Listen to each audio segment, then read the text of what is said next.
Entonces ya estoy acompañada de Jason Ochoa, él es neuropsicólogo, terapeuta cognitivo-conductual y es profesor de la UNIMED. Bienvenido, Jason. Gracias por la invitación.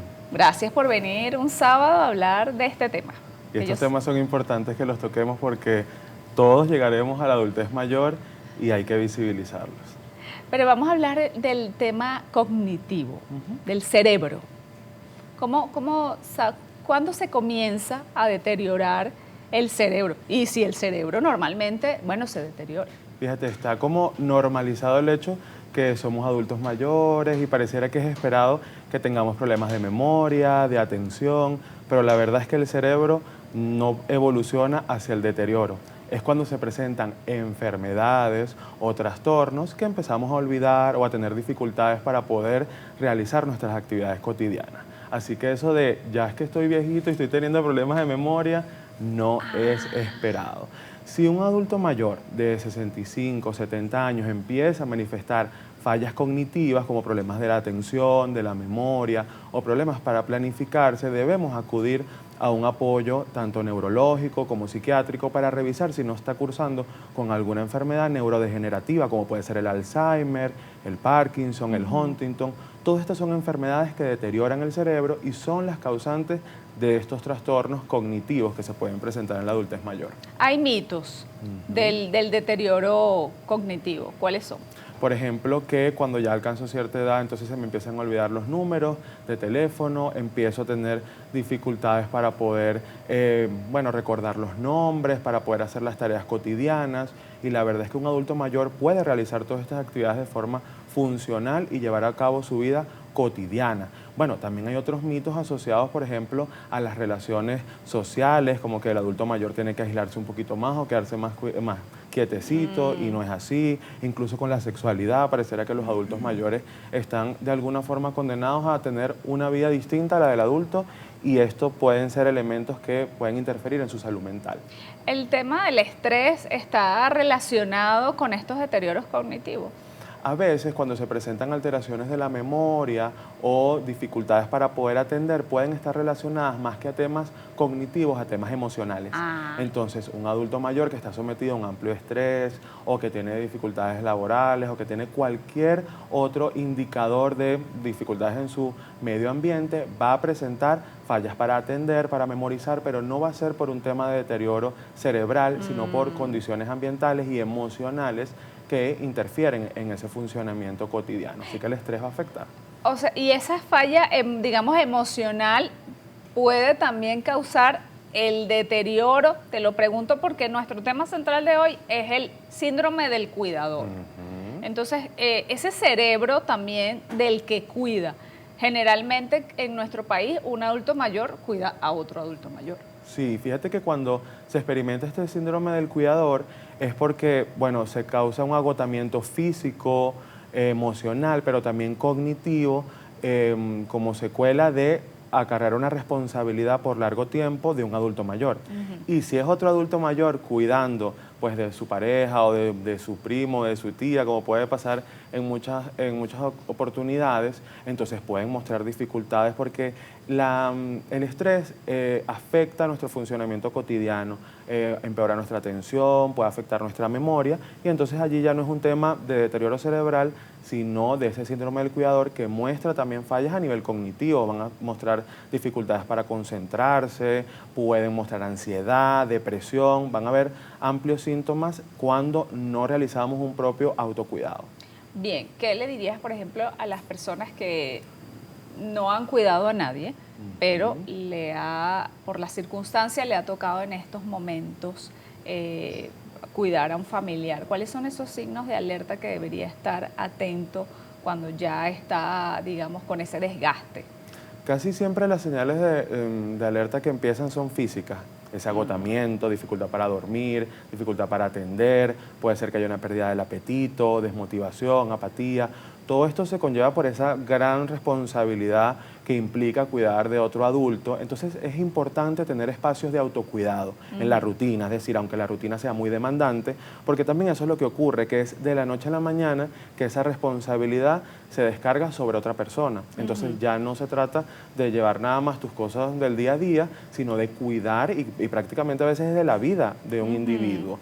Entonces eso es una gran demanda que puede afectar el bienestar emocional de una persona. Así que es muy importante en esa rutina tener espacios de relajación, tener espacios de autocuidado, que va a depender pues de las elecciones individuales, pero son muy importantes de realizar. ¿Y cómo debería ser ese espacio de cuidado?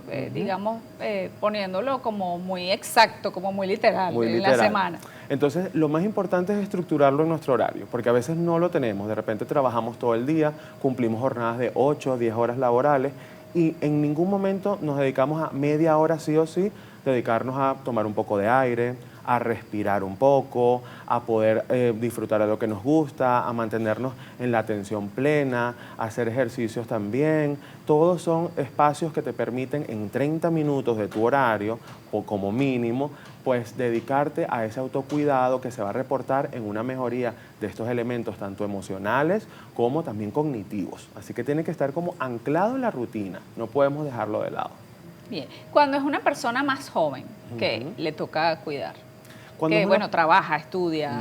Entonces pienso que muchas veces tenemos que pedir ayuda y este tema del cuidador a veces recae en una persona que termina asumiendo toda esta carga, pero realmente es un trabajo en equipo, así que hay que apoyarse de los distintos miembros de la familia y pues cuando no se tiene una red de apoyo, entonces hay que colocar límites. Los límites son sanos para nuestra salud, son sanos para nuestras emociones y es importante a partir de eso documentarse, conocer, investigar. Siempre que asumimos una responsabilidad de este tipo, tiene que venir de la mano de la psicoeducación y apoyarse de expertos que puedan orientar. Eso te iba a preguntar, el rol de la terapia, porque bueno, no es común que las personas, bueno, me toca esto, déjame buscar ayuda.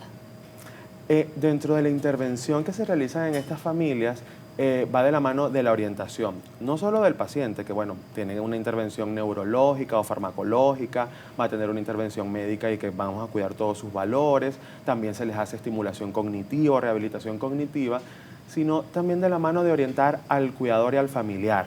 Uno, para poder manejar algunos temas conductuales o algunas dificultades que se puedan estar realizando en casa para poder alimentarse, para el aseo, para todo lo que tiene que ver con el autovalimiento, sino también para manejar esas emociones y para preservar todos estos espacios que, como te comentaba, son importantes al autocuidado. Así que hay que orientar a la familia y a los cuidadores también.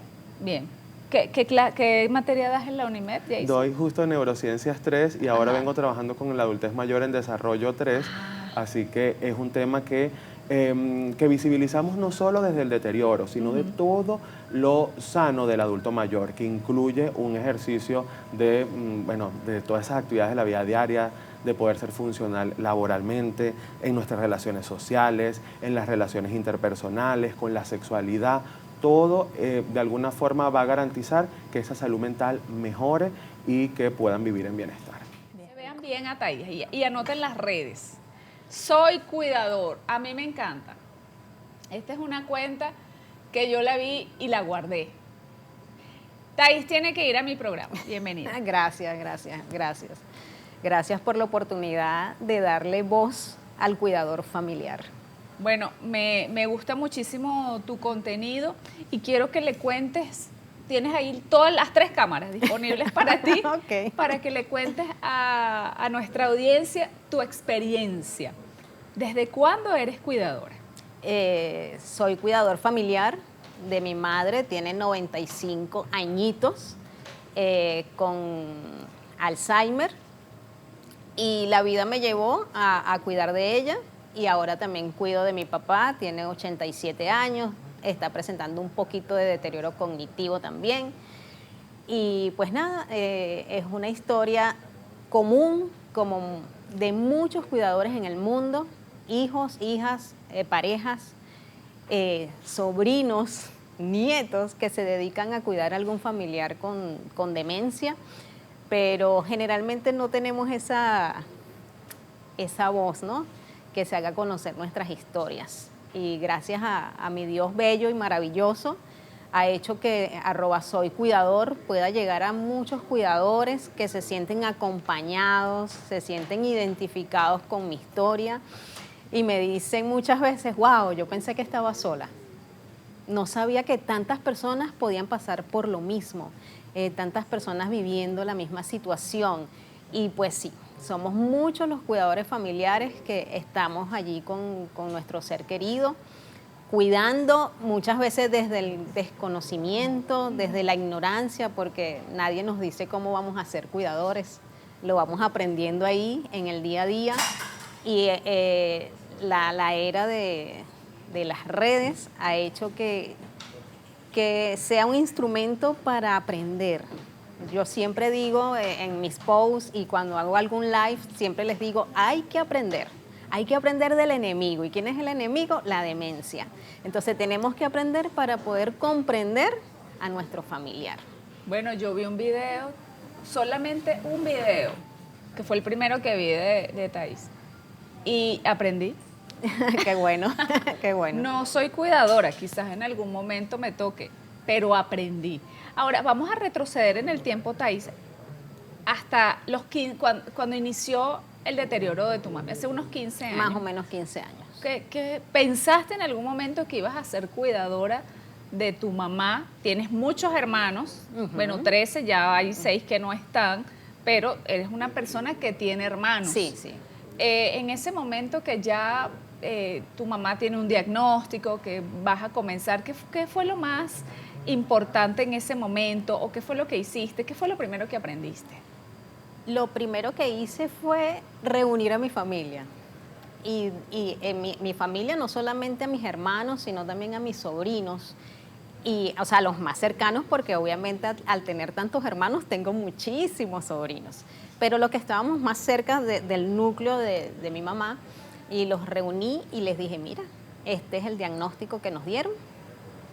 Esto es lo que uno lee. Hace 15 años no era igual que ahora con referente a la información, pero esto es lo que nos puede pasar, tenemos que estar más pendientes de ella, se nos puede escapar, de hecho que muchas veces se salió de casa, pero nunca pensé ni que mi mamá iba a tener esa enfermedad, ni que yo la iba a cuidar. Y entonces, pues nada, lo primero que uno siente es mucho miedo, porque el gran miedo del cuidador, hijo, es que te olviden. Pero resulta que eso es lo mínimo. Que te olviden es lo mínimo, aunque es muy doloroso que te olviden. Mi mamá me recuerda, gracias a Dios. Es lo mínimo en consecuencia de todo lo que trae la enfermedad. Pero nada, fue empezar a aprender sobre el Alzheimer. Algo que me gusta mucho es la alimentación y por allí fue mi primer camino. Ver cómo yo podía ayudar a mi mamá desde la alimentación. Entonces, eso fue lo primero que empecé a aprender y a cambiar la alimentación en ella. Y después, bueno, acudí a la Fundación Alzheimer de Venezuela, hice talleres. ¿Buscaste ayuda? Sí, busqué ayuda. Eso es lo principal, buscar ayuda. Busqué ayuda, hice talleres, de hecho que constantemente, taller que hay, preferiblemente online, allí está Thais Madero aprendiendo para también enseñar a otras personas. Y enseñar a mi familia, sobre todo, a que la familia también se involucre. Es un batallar del cuidador, incluir a la familia dentro del cuidado de un paciente con demencia. ¿Y eres hija menor? Soy la más pequeña, sí, soy la menor. Bien, ¿y cómo haces con el tiempo? Porque digamos que eres activa en las redes sociales, sí. Una cuenta útil, esto es una cuenta que vale la pena guardarla, seguirla, porque de verdad que tiene mucho valor, pero necesitas programarte para grabar. Sí. ¿Cómo haces para, digamos, cumplir con tu comunidad y con tu mamá y ahora con tu papá? Sí, mientras mi mamá ve el Chavo del Ocho o el Zorro, que es fanática, o ve al Pollo Brito, que es una fan enamorada del Pollo Brito, yo hago historias, monto información, Generalmente cuando ella está haciendo actividades cognitivas, yo grabo. Porque eso es algo muy importante, la actividad cognitiva. Yo la grabo haciendo sus actividades. Si vamos a caminar al jardín, yo grabo. O sea, creo contenido mientras cuido. Y generalmente a veces no publico todos los días por el mismo tiempo, pero ahí voy y así es posible, ¿no? Es un poquito complejo, pero sí es posible. Y pues tengo la ayuda maravillosa de mi esposo, que los domingos él lleva a mi mamá a su casita, mi mamá pasa el día en su casita y generalmente grabo todos los reels que grabo personal, lo grabo los domingos. Bien. Me dedico, grabo 2, 3 reels, voy a hablar. De hecho, que casualmente el último reel que tengo publicado es del síndrome del cuidador. Entonces grabo 3 reels y ahí me voy ayudando. ¡Wow! ¡Qué capacidad optimización del tiempo! Sí. Genial. Ahora, vamos a hablar del Día del Cuidador. ¿Cómo empieza el día con tu mamá? Y bueno, con tu papá. Sí, con los dos. Porque si tienes ahorita los dos. Sí, bueno, mi día comienza principalmente dándole gracias a Dios, porque mi mamá me enseñó mucho, me sigue enseñando la importancia de darle gracias a Dios, porque ella misma todos los días dice gracias Dios. Entonces, lo principalmente darle gracias a Dios por la nueva oportunidad de estar, de existir. Luego me voy inmediatamente a la cocina. Porque ¿a qué hora? A las 7:30 ya estoy en la cocina preparando el desayuno. Ahora estoy implementando preparar algo antes, porque por el tema de la alimentación, entonces llevamos más o menos una dieta antiinflamatoria, entonces debo tener todos los tubérculos cocidos para hacer mis arepas. Entonces ya he estado por consejo de mi hijo, preparando cosas con anticipación, y entonces eso me ayuda muchísimo. El desayuno principalmente, luego descansamos, nos sentamos un rato en la sala a hablar, a nosotros preguntarle a mi mamá, ¿cómo te llamas tú? ¿Y cuántos años tienes? ¿Y cuál es tu número de cédula? ¿Y cuántos hijos tuviste? ¿Y qué día es hoy? ¿Y dónde estamos? ¿En qué país? ¿Y quién es tu cantante favorito? Y ahora eso lo implementamos también con mi papá, que a mi papá no le agrada mucho, pero ahí vamos. Luego de eso, generalmente se hace alguna rutina, lo que ella quiera hacer y cuando ella lo quiera hacer, muy importante. ¿Y esas preguntas que le haces, generalmente te las responde bien? Sí, fue un trabajo. Hubo un tiempo que ella ya no se recordaba su número de cédula ni nada de esto, pero yo hizo planas. Ajá. Y yo le hice un álbum, que quienes estén pasando por esta situación se los aconsejo muchísimo, un álbum familiar. Ajá. Y la primera hoja de ese álbum estaban los datos de ella.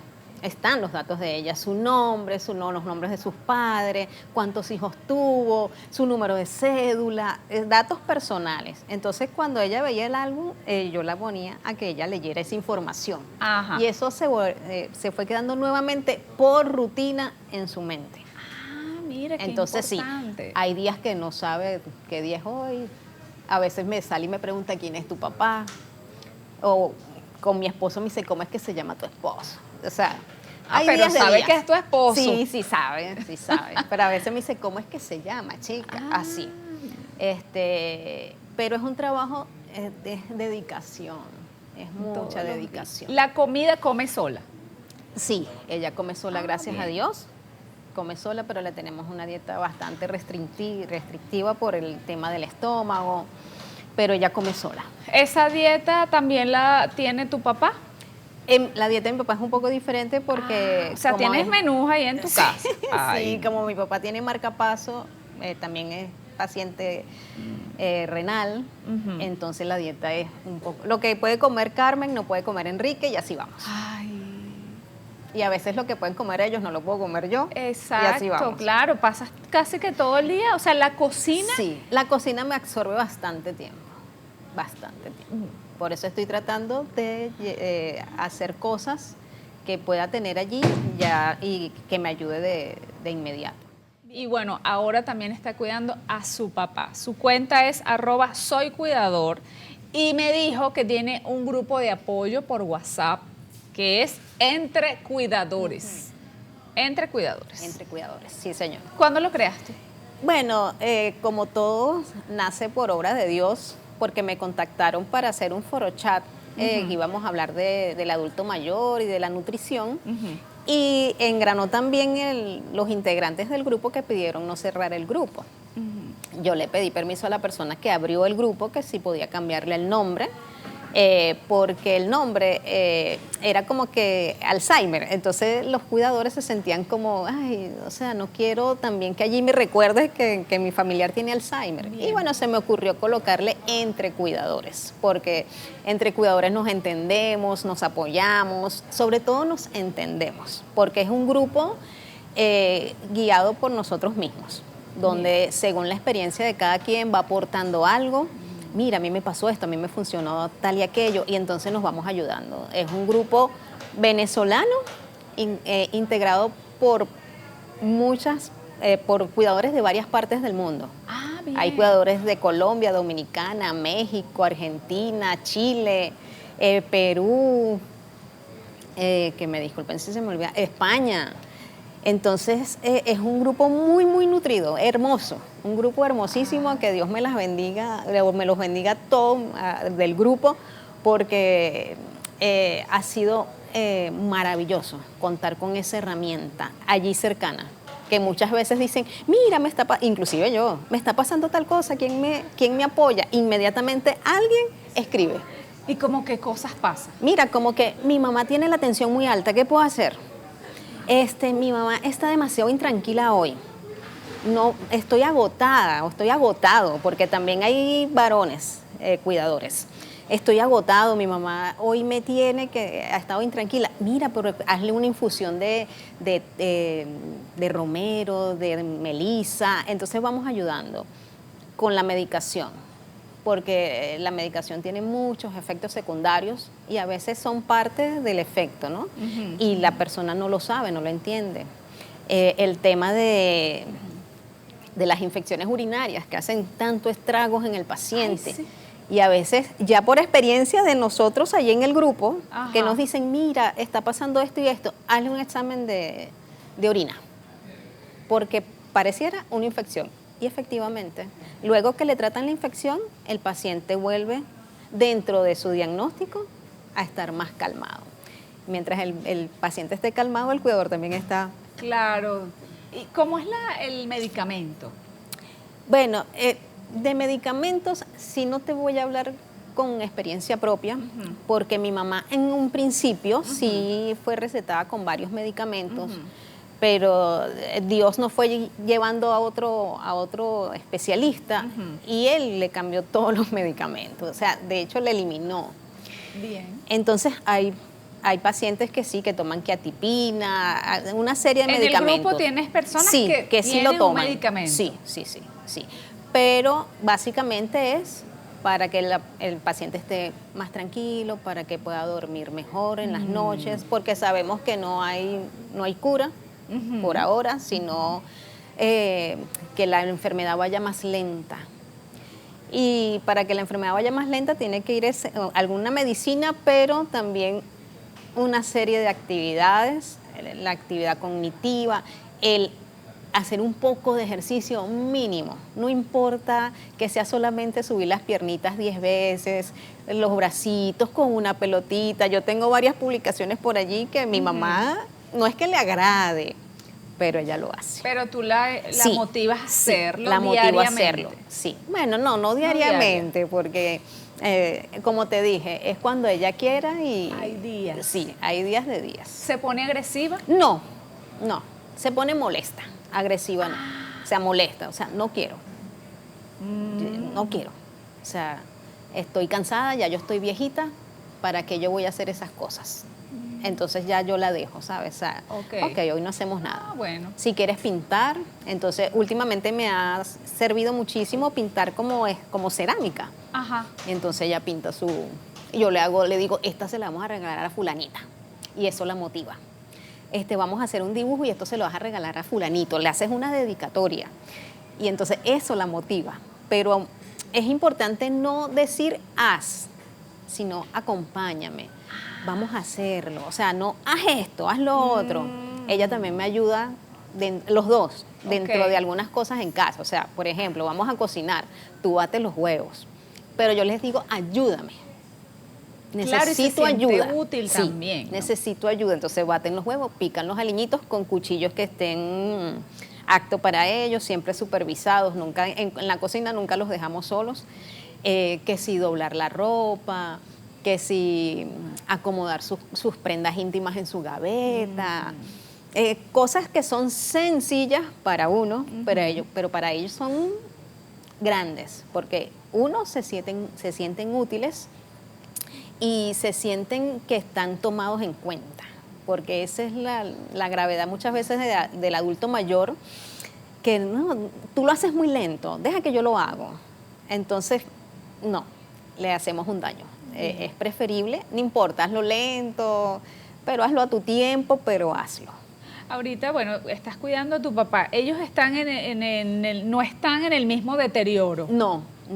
¿Cómo haces para acompañar a tu mamá a hacer cosas que le dices acompáñame y también está tu papá?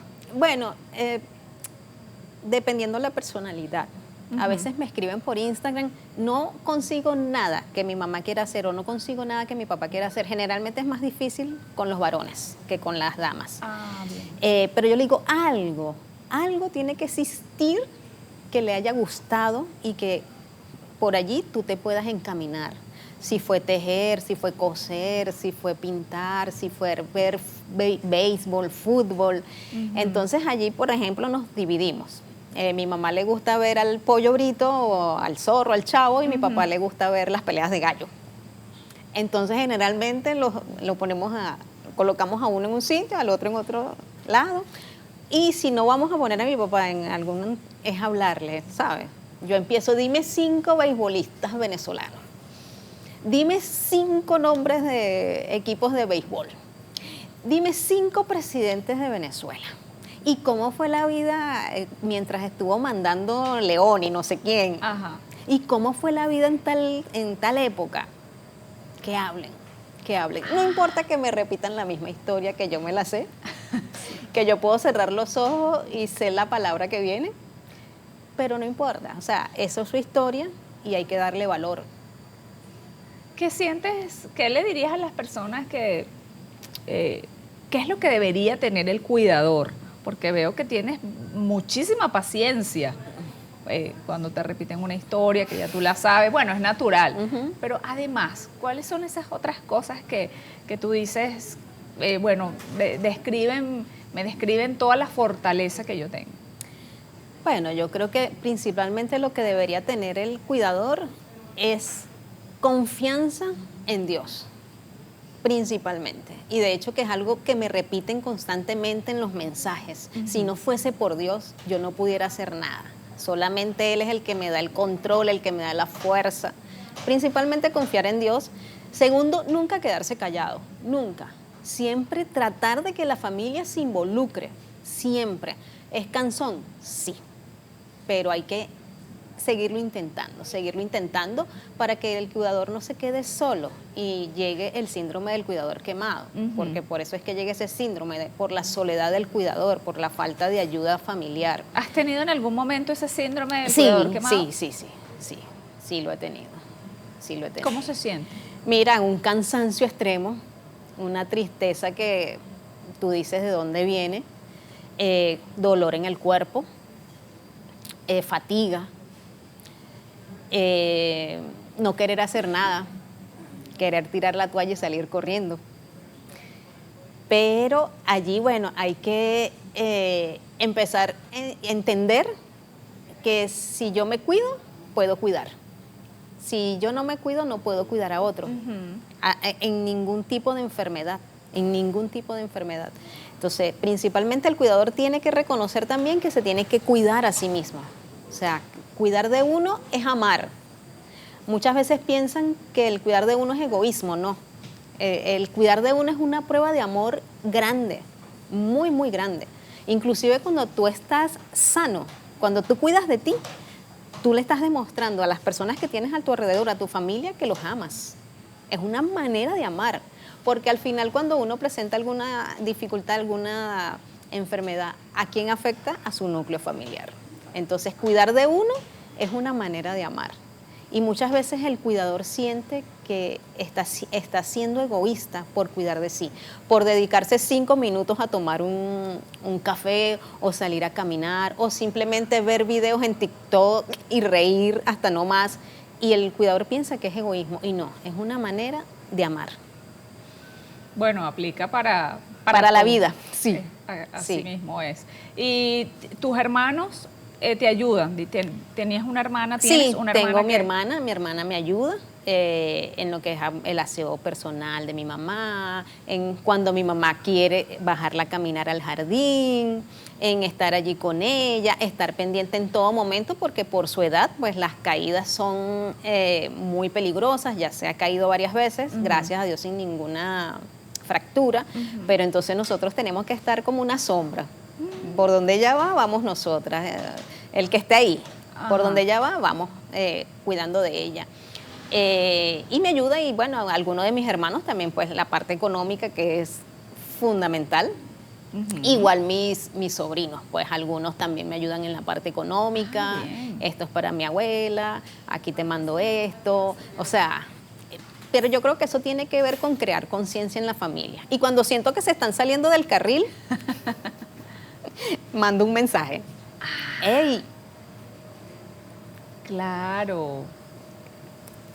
Actívense. Actívense. Estoy Exacto. aquí. Estamos aquí. Estamos por aquí. Claro Entonces, que- como que cada quien dentro de sus posibilidades, obviamente. Ajá.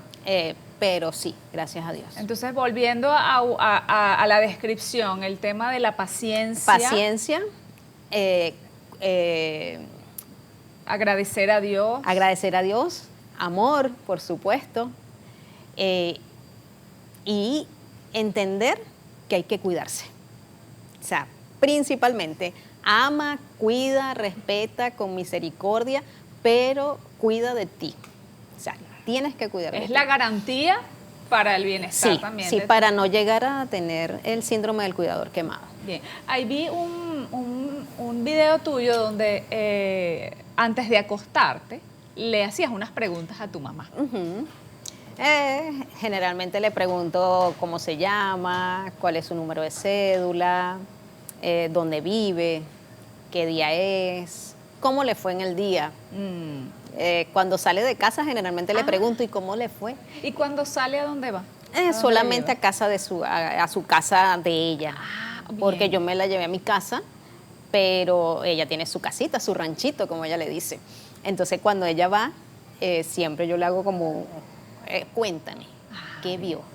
Y también trato de que cuando ella ve algún programa, preguntarle, ¿tiene falla auditiva? Entonces ella a veces, ya ella misma crea los diálogos, ¿sabes? Te dice, ¿Qué no, y tal? decía que, sí, es cierto. O sea, Le sigues la corriente. Le sigo la corriente, porque me voy a poner, no es así. Claro. No. Claro. Entonces, generalmente trato de tenerla en el día. Y, o sea, ¿qué día es hoy? ¿Cómo te llamas? ¿Cuántos hijos tuviste? ¿Cuál es tu color favorito? Porque son cosas que yo pienso que a la larga me van a quedar a mí. Esas Claro. historias yo las Ajá, quiero para mí. Claro. Entonces yo también trato de que ella me cuente y de eso, de tenerla dentro de su condición consciente de quién es, de cómo se llama, sus gustos, o sea, sobre todo sus gustos, sus cantantes favoritos. ¿Sus gustos han cambiado? Por ejemplo, Sí, que dices sí. que es fanática de un artista. Sí. En el tiempo de Sí. su vida, ¿ves que han cambiado sus Sí, han gustos? cambiado. Ella no era tan amorosa, ni tan dada a saludar, ni no. Ella era así como que... Y ahora no, pues ahora mira, si ella estuviera aquí sentada contigo, ya supiera toda tu vida. Le gusta hablar con las personas, que le cuenten. Y los niños los adora. Cuando ve un niño eso es una fascinación. Y ella no era así. No era así. Bien. Ahora, como cuidadora, todo lo que debes tener en cuenta en la noche antes de acostarse, cepillarla, Sí. si se tomó su medicamento, medirle la Sí, tensión. Sí, todo eso. Hacerle su rutina de limpieza es muy importante, de aseo personal. Las rutinas son una base fundamental cuando eres cuidador. Muchas veces ellos hacen cosas por rutina, no porque las sepan hacer ni porque las quieran hacer, sino por rutina.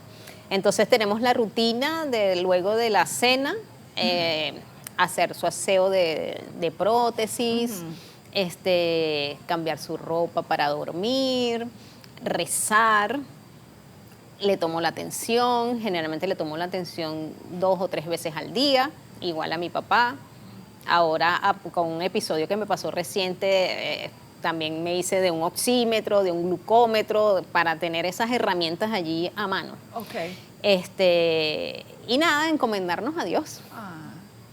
Aquí tienes un comentario, excelente programa. A mí me dio una depresión por el síndrome del cuidador quemado. Atiendo la casa y a mi mamá de 92 años. Sí. Ese es el problema, que el cuidador familiar no solamente atiende al familiar, sino que atiende a casa, si tiene niños pequeños. Y a veces es un adulto mayor cuidando a un adulto mayor con demencia. Muy fuerte.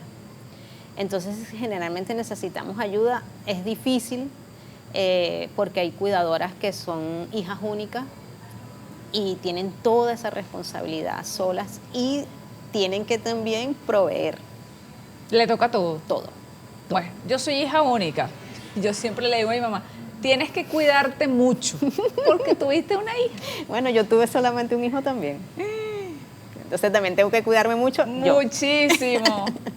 Aquí tienes una pregunta. Soy cuidadora de mi papá. Él tiene deterioro cognitivo mixto, Alzheimer moderado a mixto y demencia vascular. Él es independiente, se baña y se pilla solo.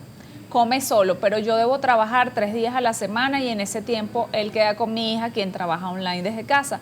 Me preocupa que ese tiempo que yo trabajo, él está sin conversar con nadie y sin sus terapias. Creo que esto lo aísla. ¿Qué me recomienda ante esta situación? Vivimos en Barquisimeto. Bueno, yo te recomendaría que le dejes una rutina del ejercicio. Por ejemplo, si le haces algún ejercicio con alguna pelota, o sea, alguna actividad física, tú, como él todavía está independiente, dejárselo por escrito. De tal hora a tal hora vas a hacer esta actividad y de tal hora a tal hora vas a hacer esta otra actividad. Puede ser una en la mañana, una en la tarde. Y si tienes la posibilidad de que alguien le llame por teléfono, maravilloso.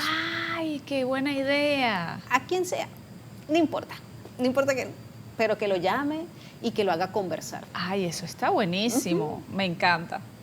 Buenos días, tengo más de 2 años cuidando a mi mamá, quien sufrió de una ACV y no camina. Tengo mucho cansancio físico y mental. Me preocupa que últimamente se me caen los objetos de las manos, dolor continuo de la espalda y cervical. ¿Hay alguna institución que brinde apoyo? Bueno, la Fundación Alzheimer de Venezuela tiene un apoyo para los cuidadores. No sé realmente cómo es. Pudieras buscar allí en Instagram, Fundación Alzheimer de Venezuela, y pedir que te orienten a ver si tienen alguna actividad. Pero ahora en la época de las redes, en YouTube hay muy buenas cuentas que te pueden ayudar a hacer ejercicio físico, a hacer terapia cognitiva, pero sí le digo a esta cuidadora, tienes que ir al médico. Sí. Por lo menos hacerte un chequeo anual. Un perfil 20, que te examinen para ver si eso es tu cansancio por ser cuidador o tienes alguna cosa y la tienes allí que no le estás prestando atención porque estás dedicada a cuidar. Entonces, principalmente, ir al médico. Y ya después hay muchas herramientas. Si quieres me puedes escribir y te paso algunas. Hay unas cuentas excelentes, pero ahora no las tengo en mente, que la pueden guiar cómo llevar ese estrés de ser cuidador. Ay, muy bien. Bueno, ella es experta. Ya aquí tenemos una experta. ¿Haces ejercicio? Ahorita estoy un poco floja, Okay. pero sí tenía una chica que iba a casa por el tema de, a veces cuando no tenía quien estuviera con mi mamá, hacía el ejercicio ahí en la sala. Recientemente la vi y me dijo, Thaís, vamos a hacerlo online. Es una alternativa también, entonces bueno, voy a comenzar otra vez a hacer mi rutina de ejercicio porque es muy importante. Conocí una compañera de Pilates, ella comenzó a hacer Pilates porque ella decía, es que yo necesito fuerza para cargar a mi mamá. Sí, sí.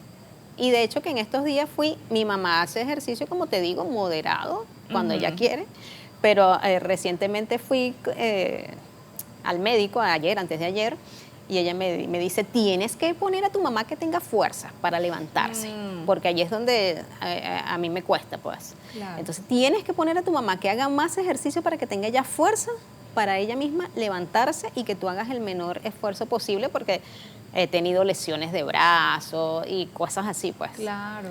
Pero es darle también fuerza al paciente, cuidarse, o sea, uno tener la fuerza, pero también que ellos tengan la fuerza. Aquí alguien te dice, ¿cuál es la alimentación?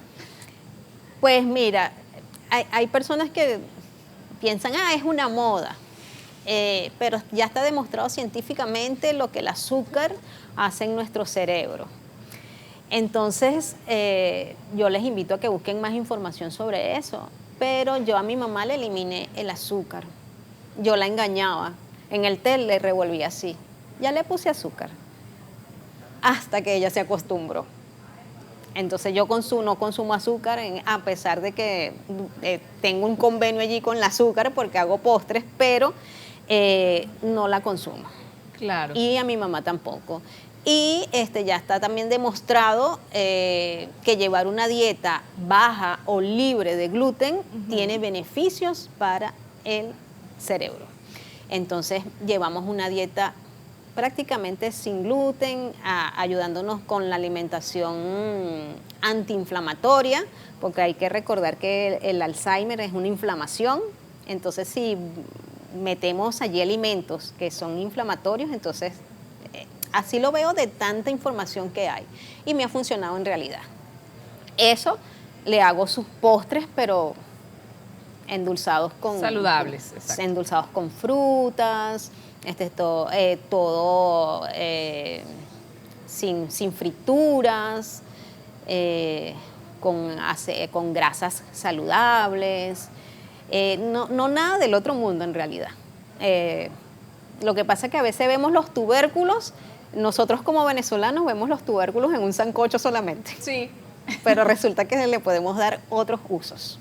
Bien, muchísimas gracias, Thaís, a ti, por tomarte el tiempo de venir. Sabemos lo ocupada que estás y te has tomado este tiempo para compartir tu historia, que mucha gente, estoy segura que la valora, porque son cosas que solamente vamos a escuchar de Thaís, que es cuidador. Gracias a ti por darnos voz al cuidador familiar. Eso es muy importante y muy valioso. Y en este momento estoy con Francesco Cammarano Pellegrino. Él es odontólogo de profesión, es profesor de la UCB, pero tiene un programa que se llama Apoyamos a quienes cuidan. Bienvenido. Muchas gracias.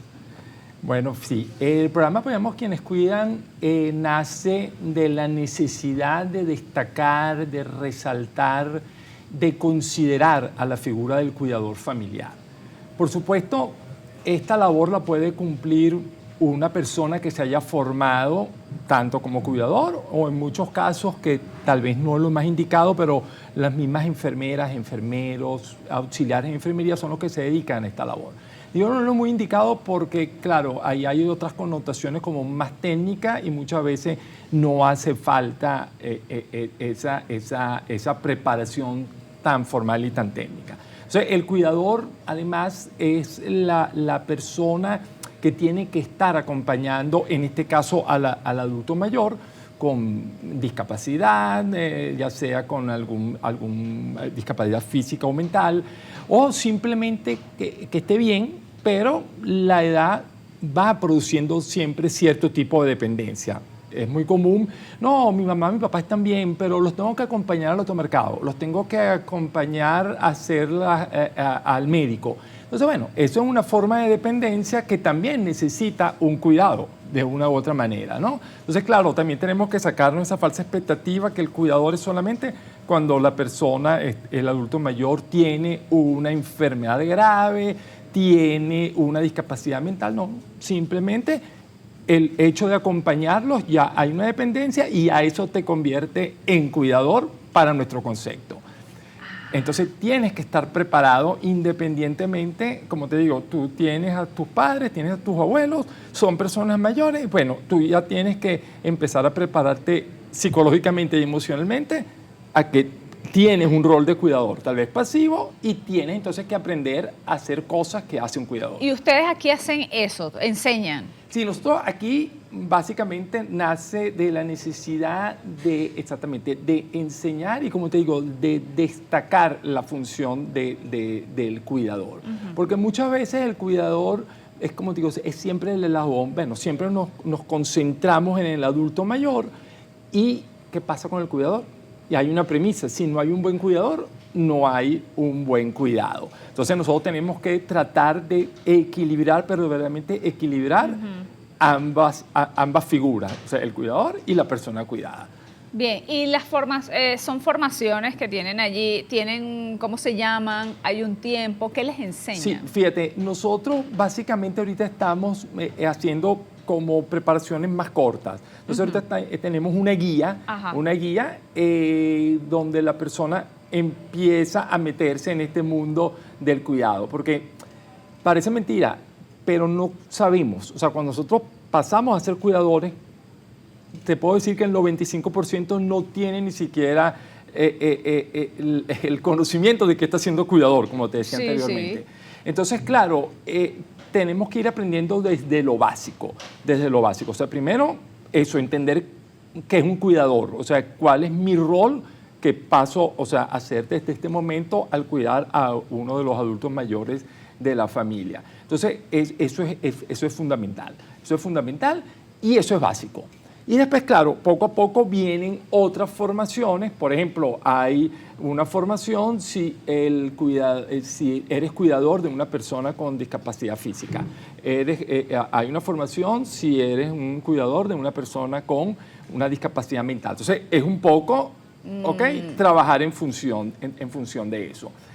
Pero nosotros, como te digo, queremos resaltar y que las personas entiendan que ellos son importantes, que tiene que haber el autocuidado es primordial y que tienen que tener conocimientos básicos. Fíjate, en estos días sacamos un reel y hablábamos sobre la importancia de utilizar guantes, sobre todo cuando estás haciendo asistencia al adulto mayor en temas de higiene personal y en temas de alimentación, pero tanto por la persona cuidada como por ti mismo, porque ahí hay infecciones cruzadas.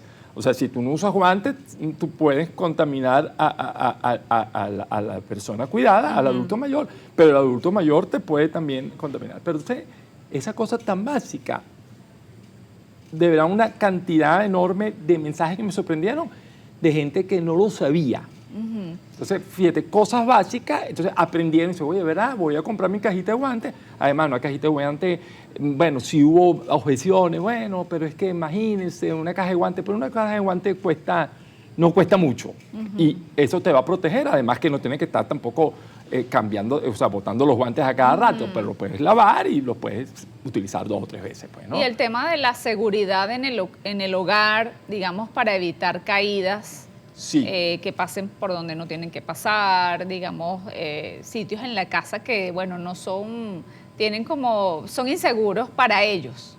Sí, por supuesto, pero tanto para el adulto mayor como para el propio cuidador. O sea, entonces nosotros, como te digo, nosotros le damos la vuelta a la tortilla, como quien dice, ¿no? Lo mismo que se aplica para el adulto mayor, lo aplicamos. Porque el cuidador está pensando es en proteger su adulto, pues, así su adulto es. mayor, pero su se familiar. tiene que proteger también él, entonces él tampoco está exento de caídas o de un accidente. Entonces, claro, la recomendación es básica, utilizar un calzado estable, por ejemplo, para el tema de las caídas, ¿ok?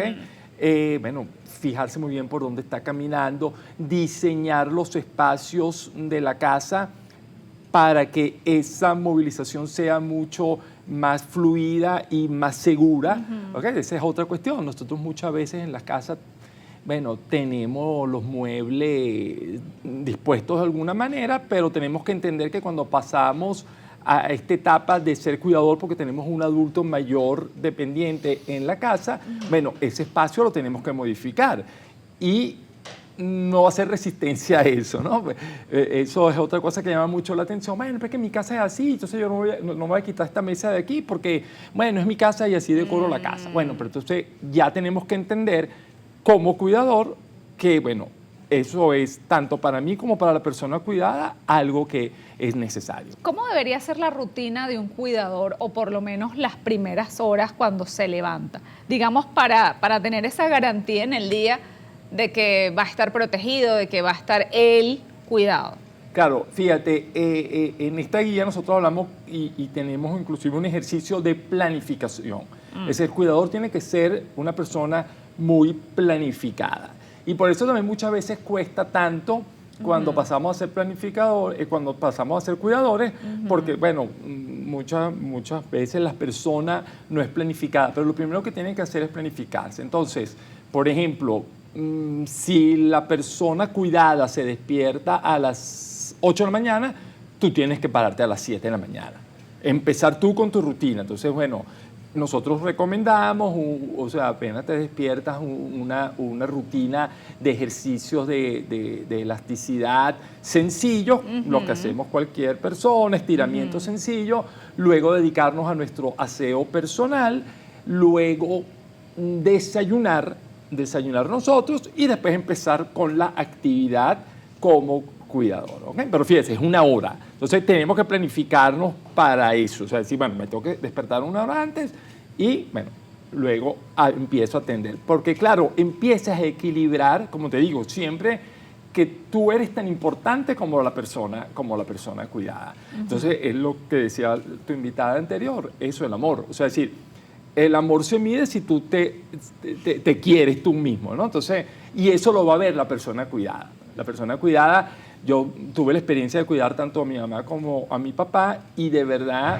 ellos se preocupaban por ver si yo, o sea, estaba bien o no. Entonces, claro, eso también es interesante autocuidarse porque sobre todo los adultos mayores que tienen todavía una capacidad cognitiva que entienden, se preocupan por ti porque saben que tú estás haciendo un esfuerzo adicional por cuidarlos a ellos, pero ellos también necesitan estar tranquilos sabiendo que tú estás bien como cuidador. Bien, ¿y cómo hay alguna guía también para porque, bueno, el adulto mayor con algún deterioro cognitivo se aísla y muchos de los hijos, bueno, como decía en la pregunta anterior, que cómo hago, que me da miedo que se sienta solo. Pero digamos, la parte social del cuidador también se puede aislar. Por supuesto, y uno digamos así, de las manifestaciones, los síntomas del síndrome del cuidador quemado es precisamente el aislamiento. Eso es lo primero que sucede. Claro, tú te vas metiendo tanto en tu labor como cuidador que te empiezas a aislar. E igualmente, dependiendo de las dinámicas familiares, pero siempre en las dinámicas familiares, bueno, hay una de las personas de esa familia que se va a dedicar más al adulto mayor. ¿Ok? Entonces, claro, eso trae conflicto con el resto de la familia, porque tú como cuidador puedes pensar que te dejaron toda la carga a ti. Y el resto de la familia, bueno, pueden pensar que tú estás exagerando, como quien dice la nota, exacto, porque bueno, qué exagerado. Entonces, ahí hay que buscar un equilibrio, porque si no se busca ese equilibrio, entonces también hay un aislamiento, ¿ok? Ya no solamente social del entorno comunitario, de tus vecinos, de tus amigos, sino también de la propia familia. Entonces, claro, eso es muy perjudicial y como te digo, bueno, en estos casos, entonces vas a necesitar, como siempre decimos nosotros, o sea, aquí tenemos que entender que nosotros no podemos ni tenemos que estar en el lugar de la persona cuidada como cuidador. ¿Okay? Hay que colocarlo ahí como en la planificación. Exactamente. El tema de socializar. Así es. Claro, muchas veces puede ser difícil porque son actividades demandantes, pero tenemos que agarrar, de verdad, así sea media hora al día, como digo yo, o sea, una recomendación. Si usted va a comprar, va al supermercado o al mercado, bueno, trate de caminar un poquito, o sea, trate de ir al automercado o la panadería que quede un poquito más lejos, porque de repente esos 5 o 10 minutos que usted va a caminar de más, además que le sirven de ejercicio, le sirven para distraerse, para, bueno, saludar gente conocida, etcétera, etcétera, ¿no? Esos son tips que son importantes porque, como le digo, no podemos permitirnos aislarnos, porque si no vamos a entonces tener a 2 personas dependientes en vez de una. Bien, ya estoy con Indía Díaz Maluenga, ella es abogada, experta en gerontología y gerencia de servicios para personas adultas mayores. Y tiene mucho que decir, demasiado. Bienvenida, Indira. Gracias. Bueno, un placer. Gracias por la invitación y de verdad que enamorada del trabajo que estás haciendo, más del programa particular. Cuando nosotros comenzamos en este proceso, mi esposo y yo, por razones personales que tuvimos que asumir la responsabilidad del cuidado de nuestros padres, estábamos comenzando desde cero, desde lo que era no saber absolutamente nada, aparte del impacto y el trauma que significa ver a alguien, en el caso de nosotros, nuestros padres, como base de familia, tener que asumir el rol de mamá de nuestra mamá, papá de nuestros papás, porque al final ese es el proceso de un cuidador. Pues. Bueno, nada, y nos enfrentamos a todo este tema y nos dimos cuenta de que no necesariamente en estas etapas del cuidado, en algunas etapas particulares del cuidado, se necesita un experto o profesional de la salud, ¿ok? No solamente por razones de que las actividades ya tienen cierta independencia las personas a que estamos cuidando, sino que también están el servicio que prestan muchísimas veces, y aquí es bien importante tomar en cuenta que no sé si lo hablaron, del presupuesto familiar. Ahí es cuando uno tiene que aprender a priorizar y no necesariamente el cuidado de un profesional de la salud, que son maravillosos y que de verdad que los admiro y respeto muchísimo, son necesarios en algún tipo de cuidado. Entonces aquí nos conseguimos que, oye, definitivamente estaban sobredimensionados las personas que me estaban ofreciendo los servicios y no estaban dentro de nuestros presupuestos. Cuando empezamos a buscar cuidadores profesionales, pero ya más estilo familiar, de atención y acompañamiento, nos dimos cuenta que no estaba, no había. Te estoy hablando de eso hace unos 14 años como tal. Y ahí fue donde, bueno, lamentablemente papá y mamá enfermaron al mismo tiempo, fallecieron, que Dios los tenga en la gloria, y inclusive el proceso de lo que fue duelo, decidí especializarme en lo que era la gerontología. Soy profesional de la parte de finanzas, gerencia de riesgo, pero necesitaba un cambio porque tuve que dejar de trabajar para atender a mis papás. Y ahí fue donde comenzó, y buscando, no había en Venezuela ningún tipo de estudio que profesionalizara a los cuidadores. ¿Qué hicimos en este respecto? Buscamos una asociación maravillosa, Trabajo y Personas, que profesionaliza los oficios. Mi esposo y yo le presentamos el proyecto conjuntamente con la Universidad Central y hicimos el primer diplomado para cuidadores no profesionales de la salud en Venezuela. Entonces, bueno, ahí empezó todo este recorrer. Okay. Dentro de este proceso yo soy muy estricta y tratar de no hacer el intrusismo. ¿Qué quiere decir? No meterme en profesiones que no son. Me dediqué a profesionalizarme en el área de la gerontología. Estudiaste afuera. Estudié afuera, online, pero fuera, la Sociedad Geriátrica Española, que es maravillosa y da cursos excelentes. Tuve la suerte que cuando eso no estaba solamente vetada para los extranjeros, se podían hacer de todas partes del mundo. Ahora solamente tienes que tener un DNI. En aquel entonces, te estoy hablando... Bien, 15 años, sí. mucho tiempo. Con el CENIE, el Instituto Nacional de Envejecimiento, el Instituto Stanford, que trabaja con el bienestar, un sinnúmero de cosas. Y aparte de eso, aprendí a trabajar con la gente. No hay nada más valioso que la experiencia humana. y definitivamente el venezolano nos caracterizamos por solucionar oportunamente y eficientemente. Bueno, en todo este interín me di cuenta de algo muy particular. Podemos tratar de profesionalizar el oficio del cuidado, pero ¿por qué me enamoré de la gerontología? La gerontología es el estudio del proceso de envejecimiento. Y hay muchas teorías que se llaman la sociedad de los cuidados. Es entender, ¿cómo se dice? Estábamos haciendo las cosas de atrás hacia adelante. Entendíamos la necesidad de cuidadores, entendíamos la necesidad de cuidar a los adultos cuando ya eran adultos mayores. Y no entendíamos que este proceso de cuidado, que es algo que científicamente, biológicamente, nos diferencia del resto de los seres vivos. Porque somos los únicos individuos que nos dedicamos de cuidar a los adultos. Bueno, ahorita hay unos estudios que hablan de los lobos que se encargan también, que tienen uno de los pocos que cuidan a los más ancianos, ¿ok?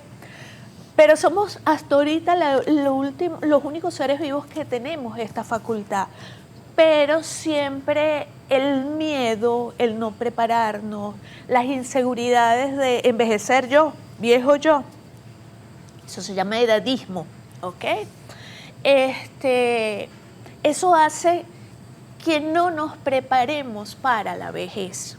Y muchísimos de los temas que se presentan en estos momentos cuando llegamos al adulto mayor es producto de no haber envejecido saludablemente, empáticamente, cuidándonos nosotros.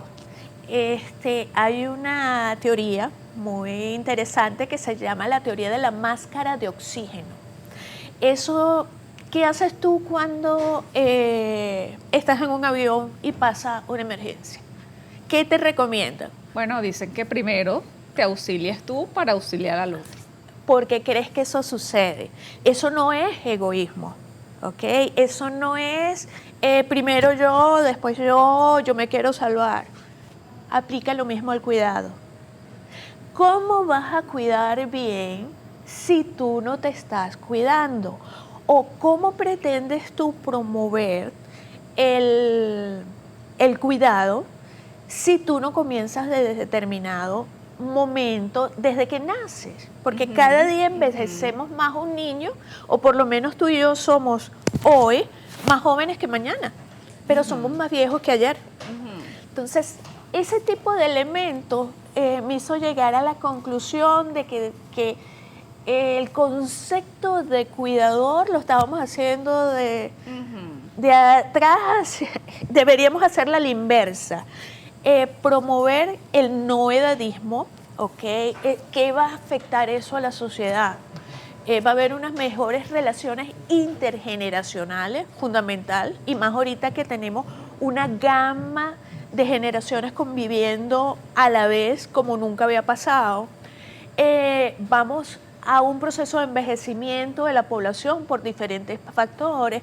La natalidad se ha reducido, el número de familias está disminuyendo, toda una serie de temas que hacen que de aquí al 2050 un 45 o 60% sea ya adulto, casi adulto mayor. Entonces, eso nos obliga a pensar cómo debemos cuidarnos, cómo debemos comenzar durante toda nuestra vida. Tú me dirás, Indira, cierto, eso es bien difícil, lo digo yo por experiencia. Muchísimas veces promuevo temas y tengo que reconocer que es complejo ser constante y a veces coherente con lo que decimos que debemos hacer. Pero es un proceso de ensayo y error y perseverancia. ¿Por qué la mayoría de los adultos mayores, aparte de la genética, tienen algunos problemas de salud, algunos problemas de lo que es físico? porque no nos preocupamos por fortalecer nuestro organismo, por cuidarnos, por una comida saludable. No es simplemente moda, entendámoslo. No es moda, es una necesidad.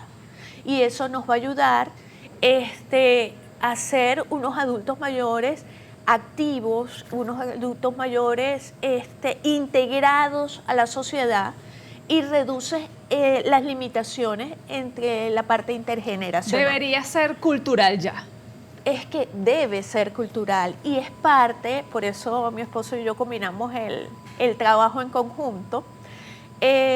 Por eso, entender que debemos promover el envejecimiento. Y al principio en nuestro trabajo nos dedicábamos a cómo cuidar, enseñábamos a las personas, y en mi caso como coordinadora académica, trabajaba con los profesionales de la salud, diciéndoles, es que no quiero que los enseñes la parte médica necesariamente, sino como nosotros, no profesionales de la salud, cómo aplicarlo. Porque algo que nos pasa mucho cuando somos cuidadores, creemos que somos las únicas personas que podemos cuidar a nuestros familiares, y adicionalmente, y con tanta tecnología y con tanta información que hay ahorita, no nos profesionalizamos, sino que googleamos y todo lo demás, y ahí practicamos lo que hablábamos, el intrusismo. Entonces, lo primero que debemos saber como cuidadores es que no soy. Yo no soy profesional de la salud, a menos que lo sea. Claro. Entonces, eso ayuda a saber ubicarnos y hacer como un mapa de hasta dónde podemos llegar y cómo trabajar. Entonces, eso es fundamental. Vamos a hacer. Nos enseñó que la gerontología es el estudio del proceso del envejecimiento.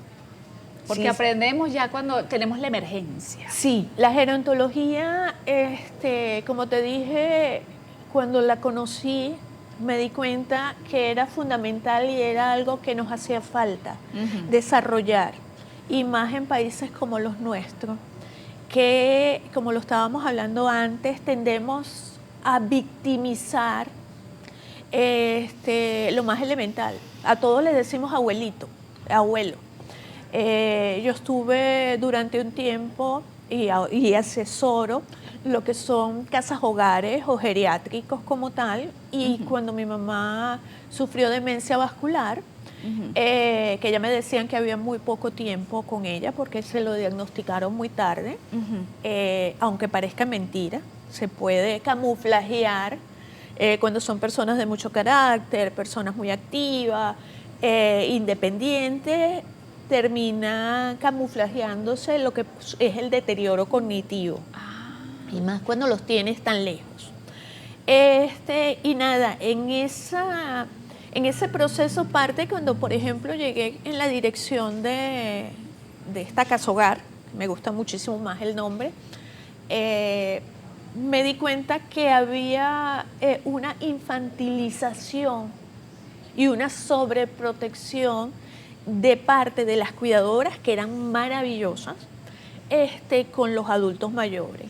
Y yo decía, yo pensé que iba a llegar generando cambios más hacia el cómo cuidar, y resulta que me encontré con el reto de cómo enseñar a cuidar a estas cuidadoras que de antemano, bueno, les mando un gran abrazo, que seguro nos están viendo allá, Ida Luz y todo su equipo. Me di cuenta que tendían a infantilizar, tendían a menospreciar las capacidades que aún tenían o que tienen, y eso hacía que el deterioro cognitivo se incrementara. Cuando hablas de infantilizar, es como niño, que lo el tratan como si abuelito, fuese niño. ay, mi niñito, mamita linda. Yo sé que es muy característico de nosotros y es algo más de idiosincrasia y cultura. Pero te pongo un ejemplo. Muchísimas veces llamamos abuelitos a alguien que nunca va a ser abuelo, porque no tuvo hijos. O ya no tiene los nietos, peor aún, le recordamos unos eventos. O simplemente estamos encima de él todo el tiempo y no lo dejamos ser. No hacemos una atención central en la persona. A mis alumnos yo les puse el lema y cualquiera que nos esté viendo se va a recordar. Nosotros los cuidadores somos como ángeles guardianes. ¿Qué quiere decir eso? Estamos, pero solamente intervenimos cuando nos piden ayuda o cuando vemos que la persona que cuidamos está en un posible peligro o necesita que la activemos, pero no intervenir más allá de los temas. ¿Ok? Bien. Y en cuanto a la infantilización que estábamos hablando, tú no te imaginas después cuando uno pasa a ser adulto mayor, cuántas veces dejan de pronunciar tu nombre. Porque te dicen abuelo, mi amor, mi vida, mi niñito, y resulta que no le decimos Josefina, María, o mejor dicho, algo más bonito, doña Josefina, doña María, don Pedro. A veces pasa mucho tiempo sin que esas personas escuchen su nombre y eso te lleva a una impersonalización bien importante, que siempre visto desde el buen sentido de la palabra buscamos hacerlo mejor, pero a veces el remedio es peor que la enfermedad. Esa es parte de la gerontología, no solamente la moda de hacer deporte, de comer bien, comer sano, activarnos, sino entender que todos en algún momento de la vida somos cuidadores y somos personas cuidadas. No solamente es en la parte de la adultez. Otro tema que no se había tocado nunca aquí en Venezuela fue el cuidado de los adultos mayores con alguna discapacidad, que eso es fundamental.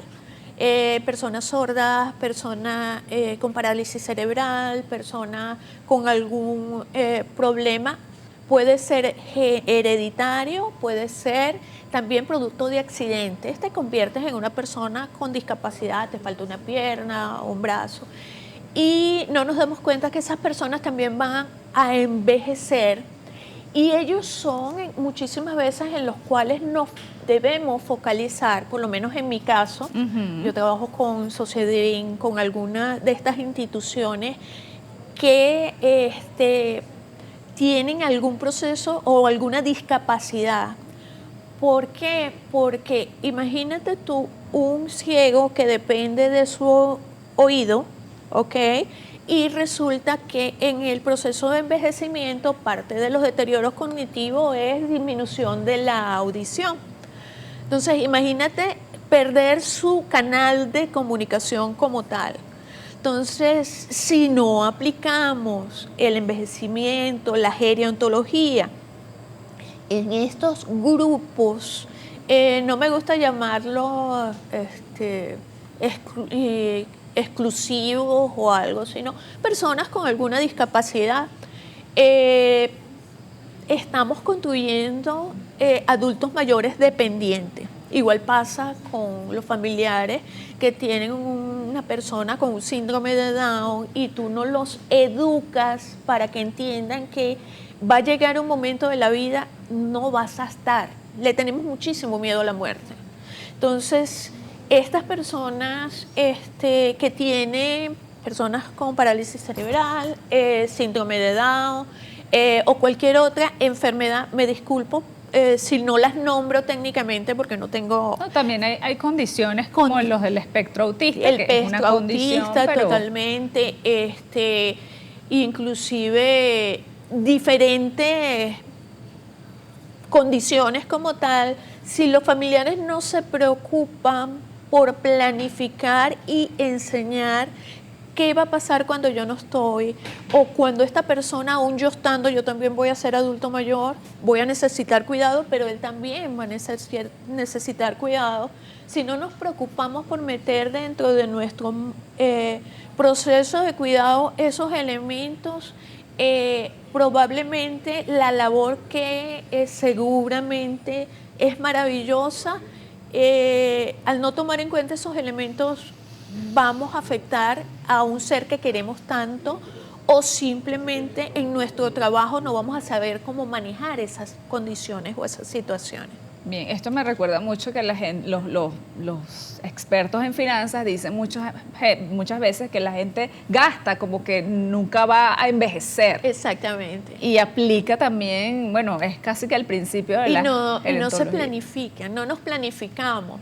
Y no estoy hablando, y te lo digo como abogada y con conocedora en la parte de riesgo y de finanzas, no te digo que hacer un capital financiero es importante, pero hacer un capital de conocimiento y hacer un capital de planificación hacia dónde queremos ir, que después pase o no pase, o lleguemos o no lleguemos, pero nosotros hicimos nuestro trabajo en el sentido de, y más como estamos hablando, yo soy única hija, gracias a Dios tengo un esposo maravilloso, pero tampoco mi intención es que a futuro él sea el que se encargue de mí porque yo me convierta en una persona dependiente. Y una vez más, confieso que tengo que trabajar muchísimo en los hábitos y toda una serie de temas, porque como todo ser humano, un chocolatito, salirnos un poco, o el sedentarismo que nos afecta muchísimo, puedes pasar 10 horas en la computadora y ni cuenta te das. Pero debemos educarnos y hacer un capital de conocimiento, hacer una gerencia de conocimientos y de preparación para el proceso de envejecimiento y no tener miedo, amarlo. ¿Por qué? Porque igual que disfrutábamos cuando éramos niños, cuando éramos adolescentes, ser adulto y adulto mayor nos da, se los garantizo, porque ya yo soy adulta mayor, tenemos una experiencia que disfrutamos más y podemos arriesgarnos y tener más retos.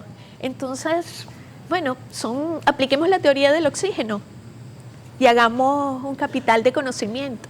Me encanta, Indira. También enseñas, por favor, dale las coordenadas a la gente de que quieran aprender de gerontología. Bueno, nosotros tenemos un proyecto, un diplomado de asistente integral de adultos mayores, inclusive no lo llamamos cuidadores, los trabajamos con el ISUM, ¿okay? Incluso planificamos por grupos a demanda detalles de todo lo que es el proceso de cuidar, relaciones intergeneracionales. Pueden contactarme a mi vía WhatsApp, por favor, que a veces llegan muchas llamadas y se nos complica un poco porque... Escriba. Escriba al WhatsApp 0414-270-8074. No tengo en la mano el teléfono del instituto, pero es el ISUM. ¿Y el arte de cuidar adultos? El arte de cuidar adultos es como se dice, mi marca personal, con la cual podemos hacer asesorías privadas y orientación en sitio, inclusive en la parte de gerontodiseño, que es planificar y hacer todo un esquema de cómo preparar la casa o el sitio o el geriátrico o el lugar donde habita el adulto mayor y el cuidador para que sea amigable, sea accesible y nunca podía faltar, porque también en la gerencia de riesgo es una de mis pasiones, cómo mitigar todos los riesgos que implica que uno vaya a un proceso de envejecimiento. Ay, me fascina, Indira, gracias por estudiar. Bueno. No, vale, gracias a ustedes, de verdad que ojalá hubiera existido hace algunos años personas como ustedes o esta explosión o boom que hay de preocuparnos más por el cuidado, el cuidador y el tema de la gerontología, y no hubiéramos pasado tanto trabajo en aquellos tiempos. No nos preocupemos, envejecer es sabroso. Envejecer depende del punto de vista que lo veamos o cómo decidamos manejar y tomar. No son los hechos o lo que suceda, sino cómo yo actúo o me enfrento a esa determinada situación. Y bueno, de verdad que gracias, y aquí estamos para servirle. Muchísimas gracias a ti por tomarte el tiempo, por venir con por tu favor, esposo también. Siempre, las veces que necesiten. Inclusive si están interesados en crear un espacio permanente, con muchísimo gusto estamos a la orden.